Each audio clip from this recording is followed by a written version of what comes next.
Westoe Colliery was sold in 1909.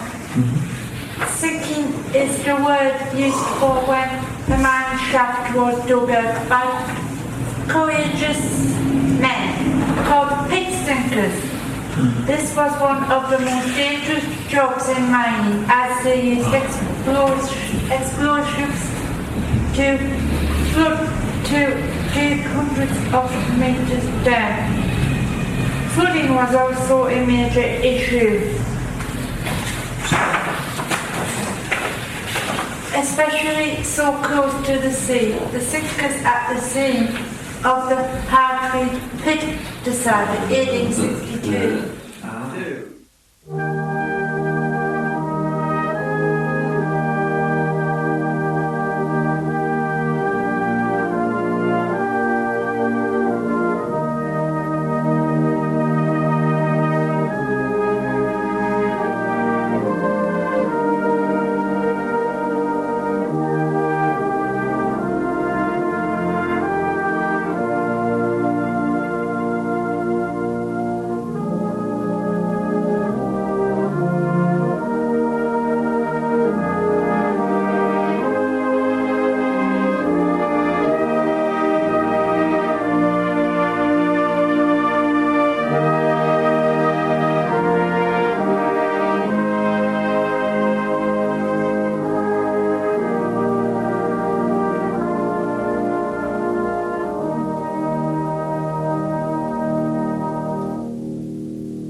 I'm Liz Ferguson. I'm the learning manager here at Woodhorn Museum, which is part of Museums Northumberland. So we've just been on a tour around Woodhorn, which was formerly a colliery, and we started off by looking around the buildings. We looked at the jack engine, which was part of the machinery used to sink the shafts. We've also looked at the pit yard, which was the heart of the colliery, where lots of the action happened. And we went and looked in the winding house, where the big winding machines are, and the heapstead, and that combined was the machinery used to get the miners up and down the shafts. So this would have been the boiler room at one point. But how hot is the water? Well, it would get very hot to be steam, wouldn't it? Because water boils at 100 degrees Celsius, doesn't it? So what we'll do now is we'll go and have a look in a room called the jack engine, which is the oldest building we've got here. And it's all right when you're on the surface, you can dig quite easily, but as you get deeper, you wouldn't be able to get out of the hole. So what they would do is they would put the miners in a bucket called a kibble. It was a big bucket, but can you imagine going in a bucket underground?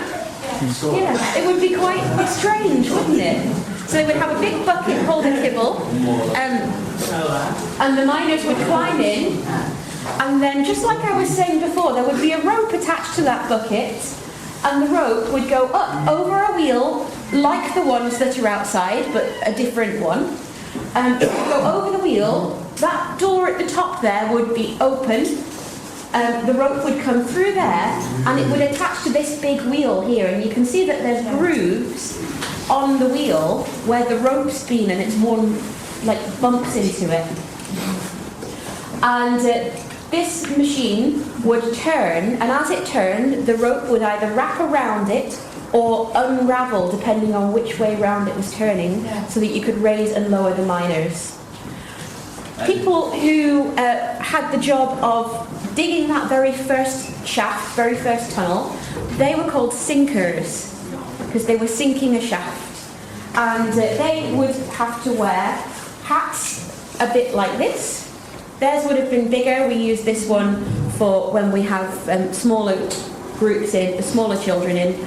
But I wanted to show it to you so you could get an idea of what it's like. They would have put it on backwards like this, so that you've got a big flap at the back, and that would protect you from anything falling. So as you were digging, it would protect your back.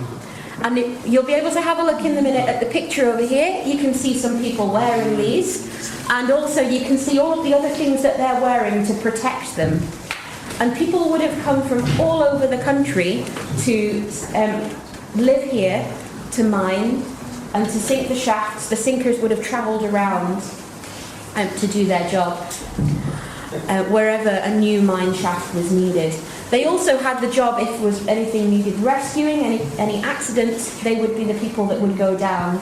So their jobs were very dangerous.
Does anybody know what coal is or what it's made of? When it's cold. No, Scott? No, what's it made of?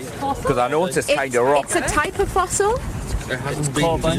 Like on prehistoric animals. So this was before the time of the dinosaurs. That's why I thought it. Yeah, the trees would have been very different. They were very big. They had very scaly bark. And this whole area, like, there wouldn't have been any people, there wouldn't have been any buildings. It would have been a big swampland. Yeah, what made coal became the colour black? So what happens is that if a bit of the plant died, it would fall to the ground, and it would get covered by layers of other stuff, and it would start to rot away, wouldn't it? It would start to, yeah, that's right. And then it becomes something called peat, which is a bit like compost.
next building and you'll be able to see a cage, the lift that they used, and you could fit 22 people in one of those cages. Did you have two of them as well? They did. They would have two. They would have one going up as the other one was coming down. They would have two under this one, and they would have two under the one that's further across the pit. Oh, so it's like that? Yeah, just like this. It's much easier when you can see a video of it, isn't it, to think about it, I think. You take them down to the pit? Yeah. So it would take them down, bring them up. They would always make sure that they did not take coal and people in the same shaft. How do you get the coal up to there? So they would put the coal in the coal tubs, and then they would lift it up So with the would they lift. not take them up with them? So the ones on this side would transport people, the ones on the other would be for coal. So you have to take the coal all the way along to the... Yeah, so they would underground, they would have people or pit ponies pulling the carts along to where they were needed. How strong does it pull out? They need to be quite strong, don't they? Oh, that's been a bike down. Yeah. So coal could move faster. They could move the cages faster than people, because people. That's like wheelbarrows and coal tubs. There, I think, is what they're carrying. So the wheelbarrow goes down and the coal truck goes up. I think they're just taking extra equipment down there. Normally it would be coal tubs coming up and down, but they would also, if they needed to take pit ponies up and down, or coal, or whatever equipment they needed, they would have to send down. Yeah, the pit ponies would actually be underground for about 50 weeks of the year, and they would come up and have a 2-week holiday. So do they have holidays as well? They would have 2 weeks they would have off for the year, and the miners, yes. Yeah. So when the ponies have a week off, the miners will have a week off as well? They would have a week off at the same time, yeah. So this video is some miners talking about using the winding wheel. As the winding wheel come up and I can see more picture. It is the man that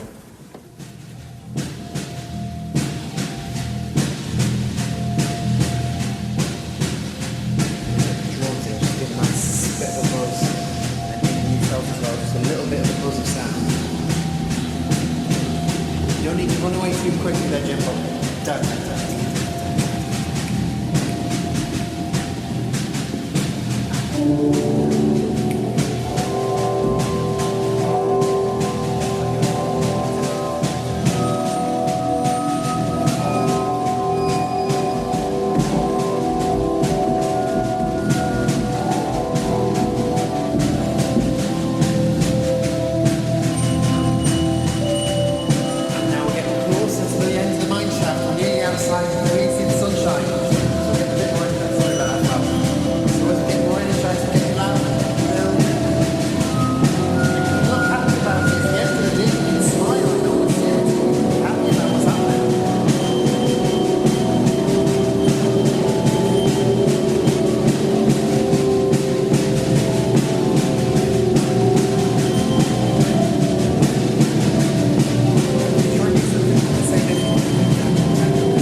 The mine shaft outlets and roads regulations, part 9 regulations 51.1. Except by virtue of regulations, persons and materials shall never be in either cage in a shaft at one at the same time. So the coal tubs, they would fill the coal tubs with coal, and then you can see that they would hook them. You can see pictures around of them mining here. they would hook the coal tubs onto this, and that would keep them going the way. The only thing you have to be careful is that, like, if it was your job, you wouldn't want to get your fingers in the way there, and you would want to make sure you weren't in the way of the coal tubs because they could really hurt you. So it was quite a dangerous job. And I've heard that quite a lot of people that had the job of hooking the coal tubs on would often have bits of their fingers missing. So it was a very dangerous job. Is it just they can't see it when it's dark? Well, I think they would just have like accidents where they'd get themselves caught and they'd like nip their fingers.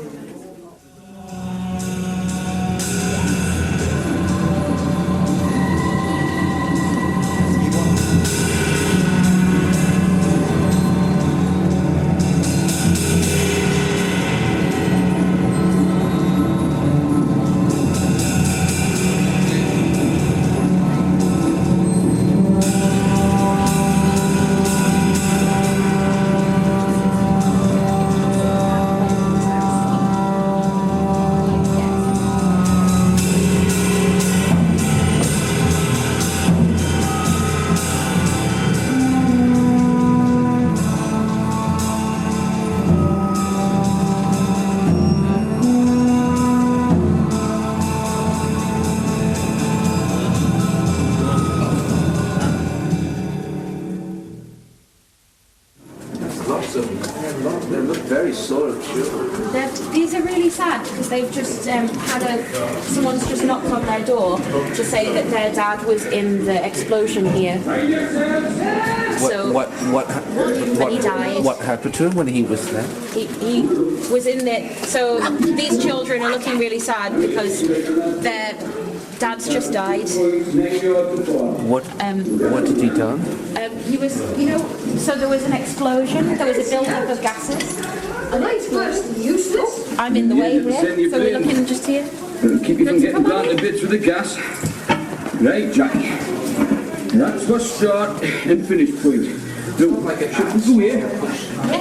Crack your nose. Right, pass that crack. You sit on your hunger. Keyboard. Waterphone. Well, a mic. Very good. Microbit. Microbit. And let everyone else in now.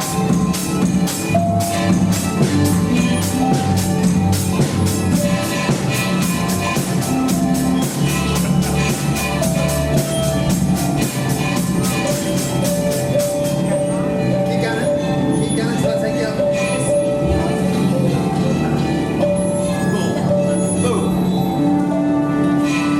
Scott, you watching? Microbit off. Off. And then drawn off. Tongue drawn. Keep going. Drawn off.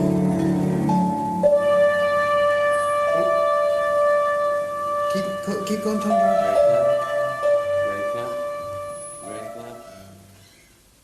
So what would happen is when the miners weren't down the mines, they would do things like playing football.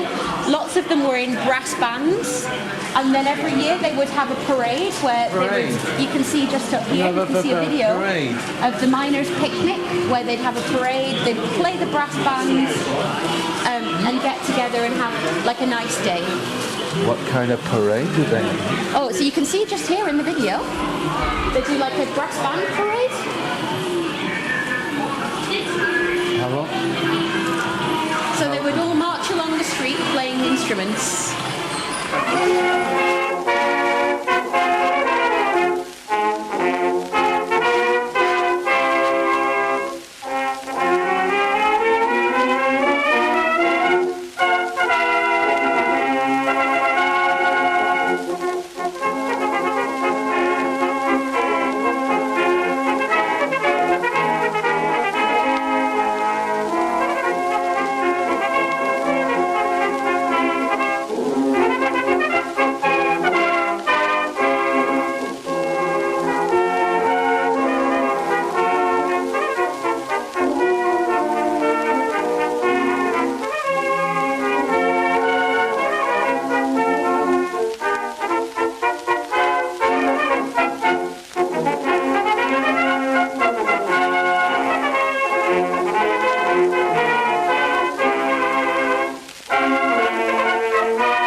telling you about 1984. There was a miners' strike. So basically the government in 1984 wanted to close all the pits, and the miners didn't want to lose their jobs, so they all went on strike in protest. And they were on strike for about a year. And it was very hard for a lot of them. A lot of them didn't have any money because of it. Some people did go back to work, and that caused a lot of arguments because some people thought that they shouldn't be working, and some people thought they should be working. Unfortunately, you don't much have a choice in the matter. You work for your money. You do. So if you don't work, you don't get money.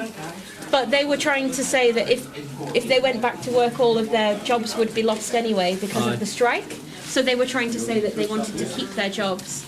But in the end, they did go back to work, but in the end the mines did close anyway. Aye. Coal was getting rarer. It was, yeah. And you know, nowadays we don't really use coal, do we? We have like renewable energy. We use coal a lot. And nuclear power and stuff like that. I know, because there's a coal train that goes past my house all the time. Oh, is there? Yeah. Well, But they it's a don't. freight train. Yeah.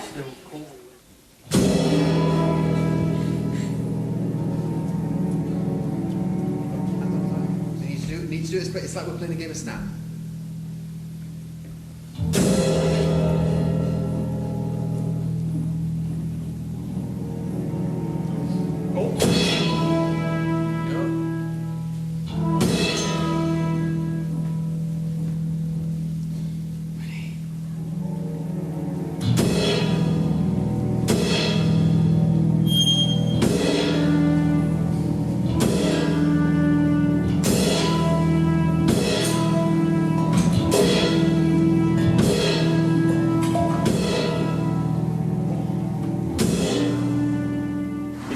South Shields is on the south of the Tyne. Should. Yes. What? Years ago it used to be called Coertha.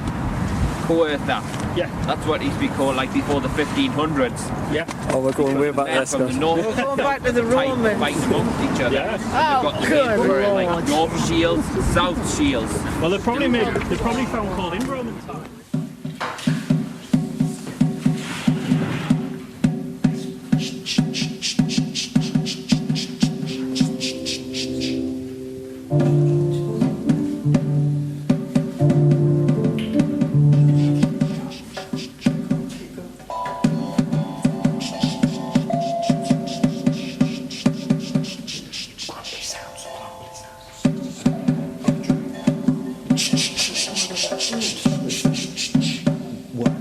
Words. Describe a train journey. A train journey is going from Newcastle to London within 3 hours non-stop. But if any stop at any station, it'll take about longer. But the longest time of the train journey route from Newcastle to London will take approximately 5.5 hours. The train leaves from Newcastle at 6 o'clock in the evening and it'll arrive at London at 11 o'clock at the latest. But non-stop, it'll be there at 8:45 at the earliest. The London journey.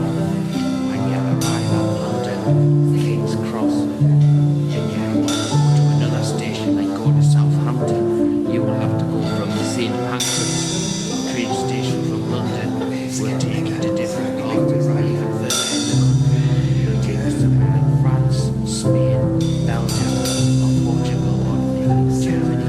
Now if you take you to Switzerland on the train, because if you want to go to Switzerland on the train from Newcastle, you should stop from Newcastle. Second destination, London. Third destination, Paris. Fourth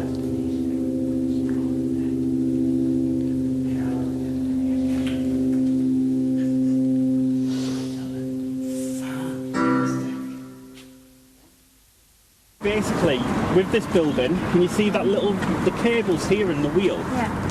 That's how they used to pull all of the wagons up and the coal and the people.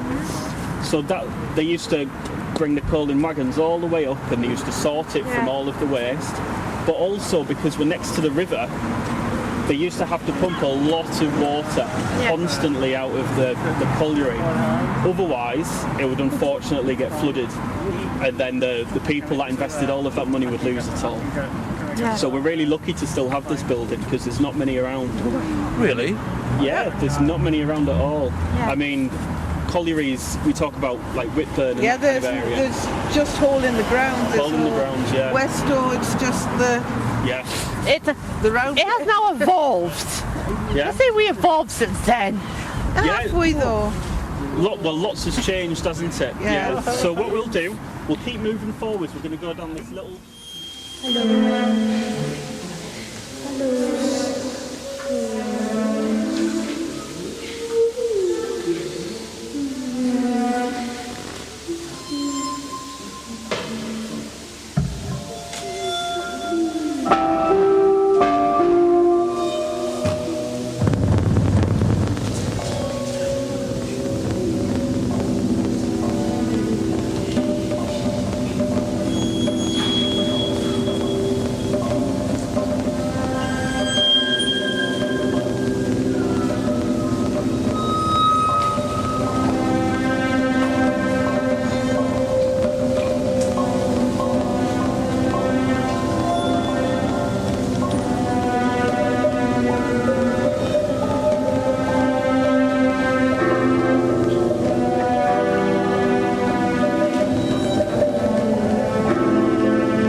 It would have been non-stop bringing all the folks back in those days.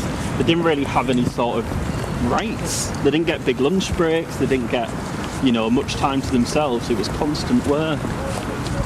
Constant work. So.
So it's important to say as well while we're here, there Yeah. was a huge disaster as well in 1839. Yeah. So this is almost 200 years ago. And some of your Friday. family... You were born on a Friday. On a Friday. Aye. You know more than me. I Just don't work know. it out yourself. Saturday. So nearly 200 years ago, and there may be people standing here that might have been involved in this disaster, they might have seen it, they might have heard it in the news, but basically what happened in these old pits, nowadays, at Woodhorn nowadays, what would you see them go down the pit with? What would you expect them to be able to light up the area? Torch. So they use a torch more Yeah. recently. And also, know what else they used to use before electricity? They used to use candle. So this is the problem. So before we had these Davy lamps, you might have seen one today. Yeah. Before that, they weren't able to use them, they weren't invented. Candles. So almost 200 years ago, they had to use candles. Now, Yes. all the way down there, what do we use coal for? We use coal for heat and to light fires, don't we? For the fire? Power. So we use boilers and heat Yeah. them up with fire. Yeah. Even with like coal. Yeah, It was exactly. industrial time. There were no eco-friendly things back then. There wasn't, no. So they used to have to use candles, otherwise they'd be in complete darkness, pitch Yeah. black. So unfortunately, St Hilda's suffered a huge explosion with these candles. So there's something called fire damp, which is a Yeah. build-up of gas and coal dust. And when these candles, they can sometimes combust and it can go through all of the tunnels, but unfortunately cause a huge explosion.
Thank you.